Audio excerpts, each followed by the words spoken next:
Irmãos, eu gostaria de compartilhar uma palavra. Eu estive lendo esse texto essa semana, Gênesis capítulo 21. A partir do verso 9, fala sobre a história de uma mulher chamada Agar.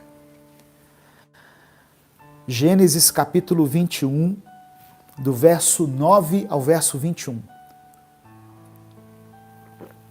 E aquilo que Deus ministrou ao meu coração, eu quero compartilhar com você também.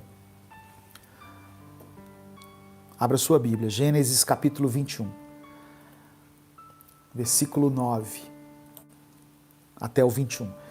Diz assim, olha: Sara, porém, viu que o filho que Agar, a egípcia, dera a Abraão, estava rindo de Isaque.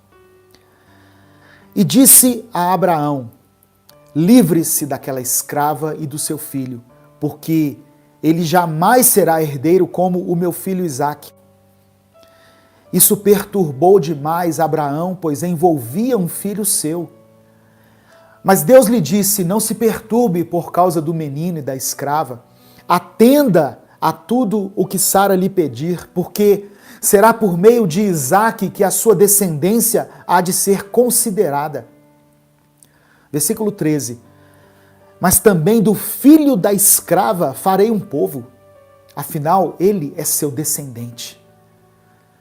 Na manhã seguinte, Abraão pegou alguns pães e uma vasilha de couro cheia d'água, entregou-os a Agar, e tendo-os colocado nos ombros dela, despediu-a com o menino. Ela se pôs a caminho e ficou vagando pelo deserto de Berseba. O tema da mensagem é os propósitos de Deus no deserto. Os propósitos de Deus no deserto. Versículo 15.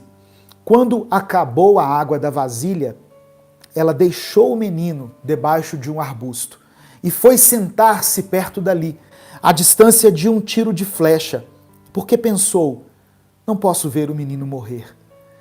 Sentada ali perto, começou a chorar.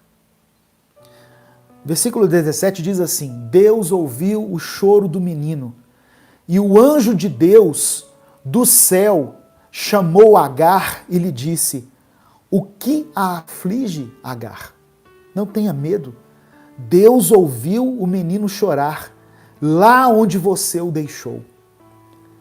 Levante o menino e tome-o pela mão, porque dele farei um grande povo.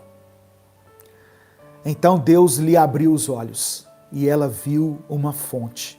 Foi até lá, encheu de água a vasilha e deu de beber ao menino. Deixa eu ler eu falei até o verso 21, né? O verso 20 diz assim, olha: Deus estava com o menino. Ele cresceu, viveu no deserto e tornou-se flecheiro. Vivia no deserto de Parã, e sua mãe conseguiu-lhe uma mulher na terra do Egito. Amém? Só até aqui, até o verso 21.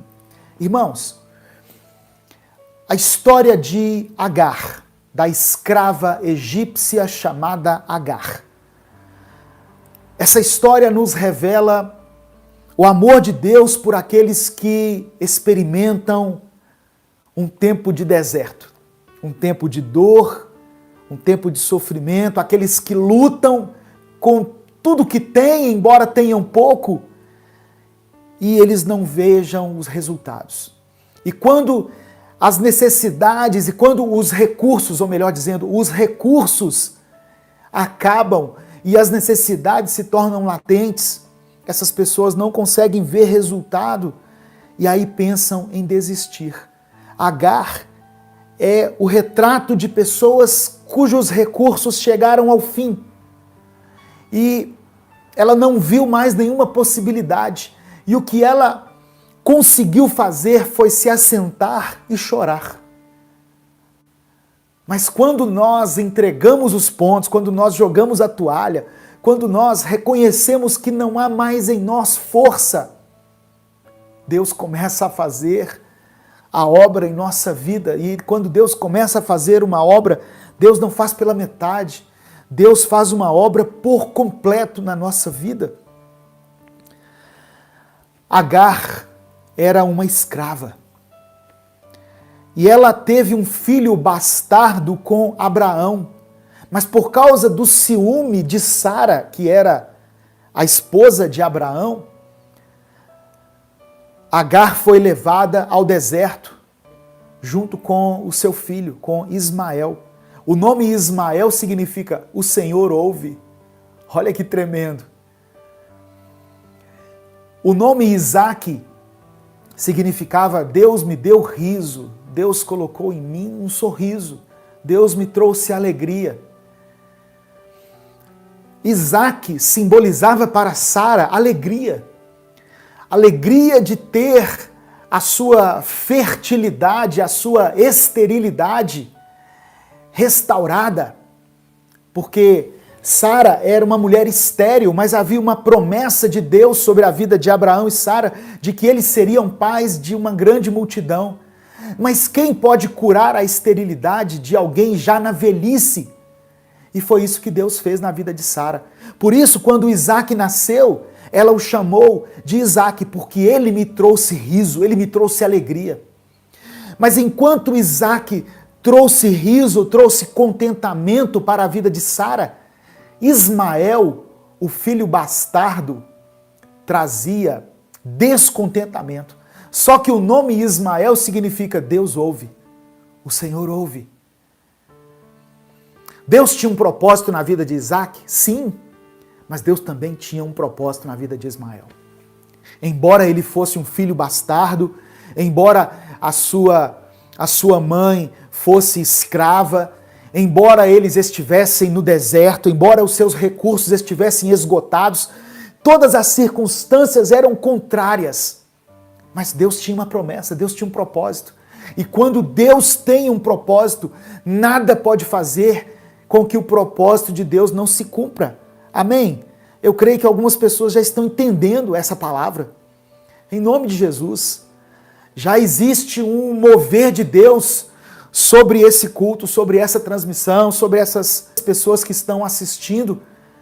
Eu creio que o Espírito Santo já começa de alguma forma a ministrar ao seu coração. É uma história, irmãos, de superação, de alguém que vai de uma situação de fundo de poço a uma luz no fim do túnel e recomeça a sua vida junto com seu filho, porque Deus tinha uma promessa. E quando Deus tem uma promessa, irmãos, ela pode até demorar, ela não depende das circunstâncias. Se Deus tem uma promessa na sua vida, ela vai se cumprir. Amém? Em nome de Jesus, em nome de Jesus. Olha que história tremenda. No momento em que Agar chora, no momento em que ela estava ali no deserto com seu filho e acabou a água, ela senta e chora. Mas quando ela expressa o seu pranto, quando ela permite que aquelas lágrimas brotem da sua face, para Deus aquilo ali era como se fosse uma oração, uma declaração a Deus de que ela precisava de socorro, precisava de auxílio. As lágrimas de Agar representavam a sua incapacidade de lidar com tudo aquilo que a afligia. Por isso eu quero dizer para você, não deixe de chorar de vez em quando, sabe? Tem pessoas que querem mostrar para as outras que estão bem, que estão fortes, mas por dentro ela está sangrando. Mas é importante que você assuma as suas limitações, principalmente diante de Deus. Agar não hesitou, ela sentou e chorou. Ela poderia ter tentado manter uma imagem ali de fortaleza para o seu filho, dizer para ele, não, tá tudo bem, nós vamos vencer, mas não. O que ela conseguiu fazer foi afastar Ismael. Tem um cachorro latindo aqui, irmãos, não reparem, eu estou em casa, então transmissão ao vivo, tem essas coisas. O que Agar conseguiu fazer foi afastar Ismael, colocou Ismael debaixo de uma árvore e se afastou, porque ela disse consigo mesma, eu não consigo ver o meu filho morrer. E ali acabou a força dela, acabou os recursos dela. E ela se assentou e chorou. Mas naquela hora, naquele momento, foi que o auxílio de Deus chegou até ela. Deus supriu as necessidades que Agar e o seu filho tinham. E mais do que isso, Deus projetou para eles um futuro. Porque Deus falou que dali, daquele menino, ele levantaria uma grande nação. Amém? Quando Deus tem uma promessa, você pode até passar pelo deserto, mas você não vai morrer no deserto. Louvado seja o nome do Senhor. Quantos recebem essa palavra, digam amém.